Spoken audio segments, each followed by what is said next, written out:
साल 1947 जब भारत को आजादी मिली, तब ये तो तय हो चुका था कि भारत एक लोकतांत्रिक देश बनेगा। अब यहाँ की जनता को अपनी सरकार चुनने का पूरा अधिकार मिलेगा, मगर इसे लेकर विदेशों में हंसी हो रही थी। ये काम उतना आसान नहीं था, क्योंकि उस वक्त ना तो देश के पास अपना संविधान था और ना ही करोड़ों लोगों के बीच सफल चुनाव करवाने की कोई सटीक प्रक्रिया। वहीं करीब 250 सालों तक अंग्रेजों का जुर्म सह चुकी भारत की 85% जनता अनपढ़ थी और लोग ऐसे दुर्गम इलाकों में रहते थे जहां जाने का कोई रास्ता तक मौजूद नहीं था। एक बड़ी समस्या थी महिला मतदाताओं का नाम मतदाता सूची में जोड़ना।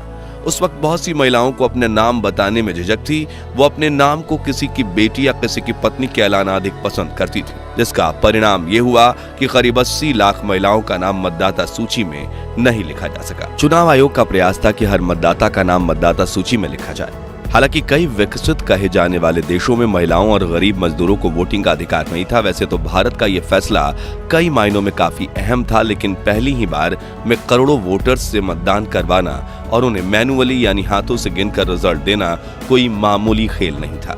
लेकिन इतनी परेशानियों के बावजूद साल 1952 में कैसे हुआ आजाद भारत का पहला आम चुनाव, जानेंगे इस वीडियो में। भारत के पहले और दुनिया के सबसे बड़े चुनाव की कहानी शुरू होती है 26 नवंबर 1949 के दिन, जब संविधान सभा में डॉक्टर भीमराव अंबेडकर द्वारा लिखे गए भारत के संविधान को अंगीकृत किया जाता है और यह निर्णय लिया जाता है कि भारत में भी अब किसी लोकतांत्रिक देश की तरह ही चुनाव कराए जाएंगे, जिसमें भारत की जनता को खुद अपनी सरकार चुनने का मौका मिलेगा। हालांकि ये कहने में जितना आसान था, करने में उतना ही मुश्किल, क्योंकि भारत की ज्यादातर जनता को ये तक नहीं पता था कि इलेक्शन होते क्या हैं। देश की 88% जनता पढ़ी लिखी नहीं थी और ये तक वो नहीं जानते थे कि वोट कैसे डालते हैं। ऐसे में पॉलिटिक्स से दूर रहकर चुनाव को बिल्कुल पारदर्शिता से करवाया जाए, उसके लिए एक पावरफुल गवर्नमेंट बॉडी की जरूरत थी। इसलिए 25 जनवरी 1950 के दिन इलेक्शन कमीशन ऑफ इंडिया बनाई गई। 26 जनवरी के दिन देश में संविधान लागू किया गया और डॉक्टर राजेंद्र प्रसाद देश के पहले राष्ट्रपति बने। लेकिन इसी बीच 15 दिसंबर के दिन लौह पुरुष कहे जाने वाले गृह मंत्री सरदार वल्लभ भाई पटेल ने दुनिया को अलविदा कह दिया। अब कांग्रेस पार्टी की पूरी जिम्मेदारी पंडित जवाहरलाल नेहरू के कंधे पर आ गई। कहा जाता है कि भारत की पहली सरकार में पंडित नेहरू की सरदार पटेल और पुरुषोत्तम दास टंडन के साथ काफी बहस होती थी, इसलिए उन्होंने देश के पहले आम चुनाव में कांग्रेस पार्टी के कैंडिडेट को खुद चुनना शुरू किया, ताकि उनके पास वो कार्यकर्ता रहें जो उनकी बात माने। और इस बात से खफा होकर कई दिग्गज नेताओं ने कांग्रेस पार्टी छोड़ दी, जैसे कि 1947 में कांग्रेस प्रेसिडेंट रह चुके जीबी कृपलानी ने कांग्रेस से अलग होकर किसान मजदूर प्रजा पार्टी बनाई और दिग्गज नेता श्यामा प्रसाद मुखर्जी ने जनसंघ पार्टी बनाई। इन तीनों पार्टीज के अलावा राष्ट्रीय स्तर पर मौजूद चौथी लोकप्रिय पार्टी का नाम था कम्युनिस्ट पार्टी। खैर 3 महीने विचार विमर्श के बाद सरकार ने मार्च 1950 में सुकुमार सेन को देश के पहले मुख्य चुनाव आयुक्त यानी इलेक्शन कमिश्नर के रूप में नियुक्त किया, जिनके नेतृत्व में दुनिया का सबसे बड़ा और सबसे मुश्किल चुनाव होने जा रहा था। कहा जाता है कि ये उस वक्त डॉक्टर भीमराव अंबेडकर के बाद सुकुमार सेन राजनीति से जुड़े देश के दूसरे सबसे ज्यादा पढ़े लिखे व्यक्ति थे। उन्होंने कोलकाता प्रेसिडेंसी कॉलेज और लंदन यूनिवर्सिटी से अपनी पढ़ाई पूरी की थी और महज 22 साल की उम्र में उन्होंने सिविल सर्विसेज ज्वाइन की थी। 1947 में वो बंगाल के चीफ सेक्रेटरी बने। इसके अलावा उन्होंने मैथ्स और डेटा मैनेजमेंट में मास्टरी भी हासिल की। ऐसे में चुनाव आयोग के कमान संभालने के लिए उनसे बेहतर कोई व्यक्ति नहीं था। लेकिन गरीबी और असाक्षरता के बीच इतने बड़े देश में सफल चुनाव करवाना बिल्कुल भी आसान नहीं था। इसलिए चुनाव आयोग ने इस प्रक्रिया को अलग अलग चरणों में बांटा और अप्रैल 1950 से चुनाव की तैयारियां शुरू कर दी। वहीं भारत सरकार ने यूनिवर्स एडल्ट फ्रेंचाइजी के आधार पर आम चुनाव करवाने का फैसला लिया, यानी 21 साल और उससे अधिक उम्र वाले सभी नागरिकों को वोटिंग के अधिकार थे, जबकि तब कई विकसित कहे जाने वाले देशों में महिलाओं और गरीब मजदूरों को वोटिंग का अधिकार नहीं था। वैसे तो भारत का यह फैसला कई मायनों में काफी अहम था, लेकिन पहली बार में करोड़ों वोटर्स से मतदान करवाना, उनके लिए मैनुअली गिनकर रिजल्ट देना कोई मामूली बात नहीं थी। ऐसे में सुकुमार सेन ने अपनी टीम के साथ मिलकर फैसला किया कि सबसे पहले हम मतदाताओं की लिस्ट बनाएंगे, जिसके लिए कुल 16,500 लोगों को मतदाता सूची बनाने के लिए 6 महीने के कॉन्ट्रैक्ट पर रखा गया। ये लोग घर घर जाकर वोटर्स से कुछ डिटेल्स लेते थे, जैसे कि नाम, उम्र, पता और जेंडर इत्यादि, और मतदाताओं के नाम वोटिंग लिस्ट में जोड़ते थे। लेकिन उनके सामने सबसे बड़ी समस्या थी महिला मतदाताओं का नाम मतदाता सूची में जोड़ना। उस वक्त बहुत सी महिलाओं को अपना नाम बताने में झिझक थी। वो अपने आप को किसी की बेटी या किसी की पत्नी के ऐलान अधिक पसंद करती थीं। चुनाव आयोग का प्रयास था कि हर मतदाता का नाम मतदाता सूची में लिखा जाए, लेकिन फिर भी कई महिलाओं ने अपने नाम नहीं बताए। इसका परिणाम ये हुआ कि करीब 80 लाख महिलाओं का नाम मतदाता सूची में नहीं लिखा जा सका।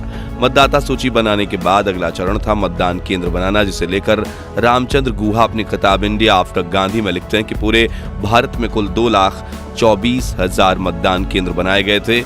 इसके अलावा लोहे की 20 लाख मतपेटियां बनाई गई थीं, जिसके लिए लगभग 8,200 टन स्टील का इस्तेमाल किया गया था और करीब 62 करोड़ मतपत्र छापे गए थे।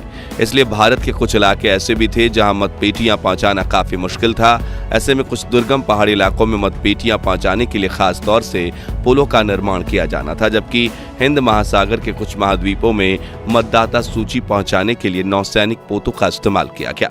यहाँ एक और समस्या ये थी कि भारतीय जनता का बड़ा हिस्सा अनपढ़ था और मतदान करते वक्त उनके लिए अपने इलाके के चुनावी उम्मीदवार के नाम पढ़ना नामुमकिन था। इसलिए इलेक्शन कमीशन ने चुनाव में भाग लेने वाली हर पार्टी में उनका अलग अलग चुनाव चिन्ह चुनने के लिए कहा, ताकि उस चिन्ह को देखकर मतदाता अपनी पसंदीदा पार्टी के उम्मीदवारों को वोट दे पाए।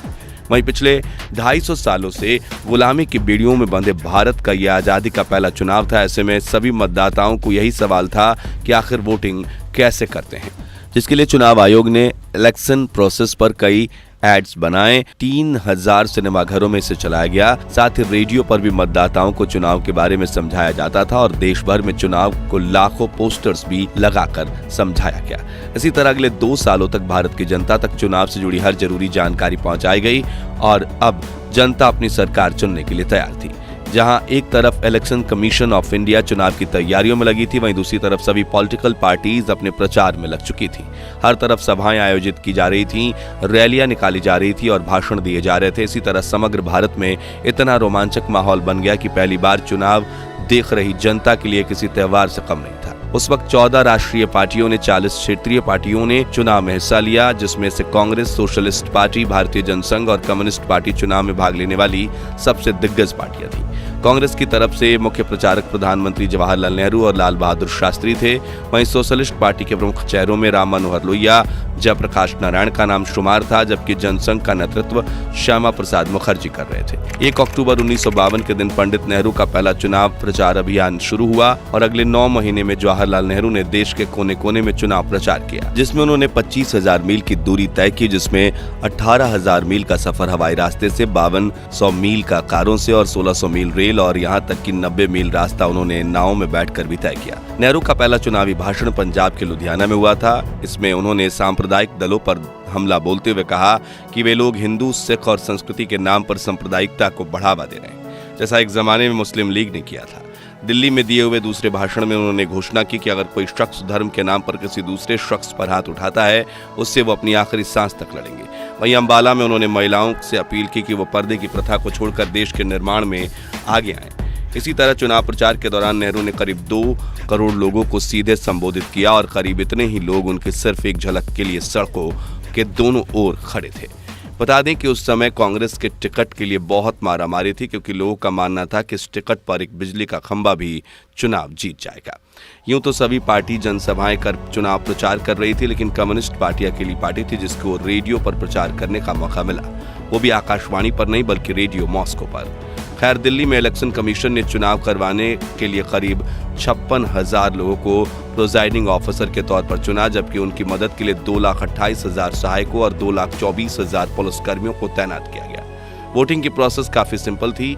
हर मतदान केंद्र पर मतपेटियां रखी थीं। हर पेटी पर अलग अलग चुनावों का चिन्ह हुआ करता था और मतदाताओं को उसमें अपना मत डालना होता था।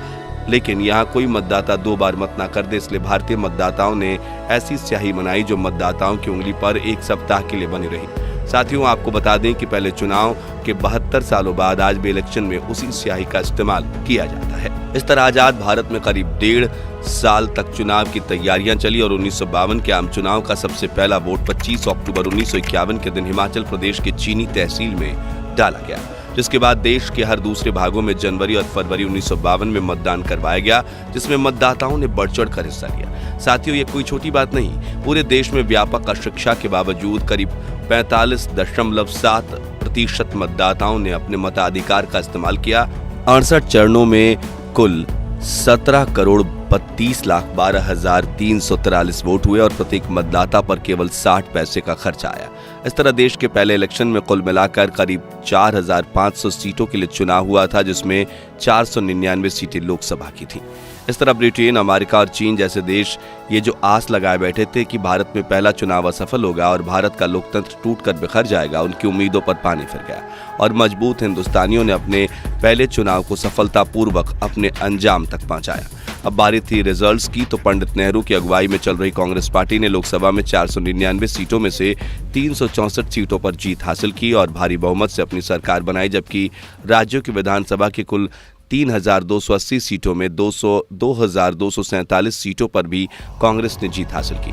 वहीं कम्युनिस्ट पार्टी को लोकसभा चुनाव में कुल 16 सीटों पर जीत मिली, जिसमें से 8 सीटें मद्रास की थीं, जबकि भारतीय जनसंघ ने 49 सीटों पर चुनाव लड़ा, जिसमें से उन्हें सिर्फ 3 सीटों पर विजय प्राप्त हुई, जिसमें से 1 सीट अध्यक्ष श्यामा प्रसाद मुखर्जी की थी, जिन्होंने कलकत्ता दक्षिण में भारी बहुमत से जीत हासिल की थी।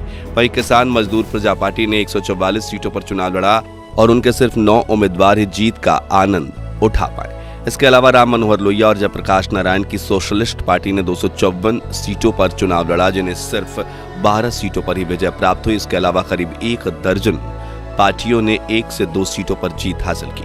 हालांकि इस चुनाव में कई दिग्गज नेताओं ने हार का स्वाद भी चखा, जैसे कि राजस्थान में जयनारायण व्यास, बंबई में मोरारजी देसाई, बाबा साहब भीमराव आम्बेडकर, बाबा साहब को एक बेहद साधारण उम्मीदवार नारायण काजरोलकर ने चुनावी मैदान में मात दे दी। किसान मजदूर प्रजा पार्टी के आचार्य कृपलानी भी फैजाबाद से चुनाव हार गए, लेकिन खुशकिस्मती से कुछ दिनों बाद वे भागलपुर से उपचुनाव जीतकर लोकसभा में पहुंचने में कामयाब हुए। तो इस तरह हुए थे साल 1952 में देश के पहले जनरल इलेक्शंस, जिसमें भारत ने दुनिया के सामने ये साबित कर दिखाया था कि ब्रिटेन के अत्याचारों की वजह से भारत ने भले ही साक्षरता और अमीरी हासिल नहीं की, लेकिन जुनून, हौसले और बुद्धि में हर भारतीय दुनिया से आगे है और आने वाले समय में भारत साक्षर भी बनेगा और दुनिया पर राज भी करेगा, जो आज हमें सच होते हुए दिख रहा है, क्योंकि आज भारत दुनिया की 5वीं सबसे बड़ी महाशक्तियों में से एक बन चुका है। तो अगर आपको भी अपने भारतीय होने पर गर्व है तो कमेंट में जय हिंद जय भारत जरूर लिखिए और वीडियो पसंद आया हो तो लाइक शेयर करके 11,000 लाइक्स के लक्ष्य को हासिल करने में हमारी मदद कीजिए और भारत के महान इतिहास से जुड़े ऐसी दिलचस्प वीडियोस के लिए चैनल को सब्सक्राइब करके पास वाली घंटी जरूर बजा दीजिए। धन्यवाद।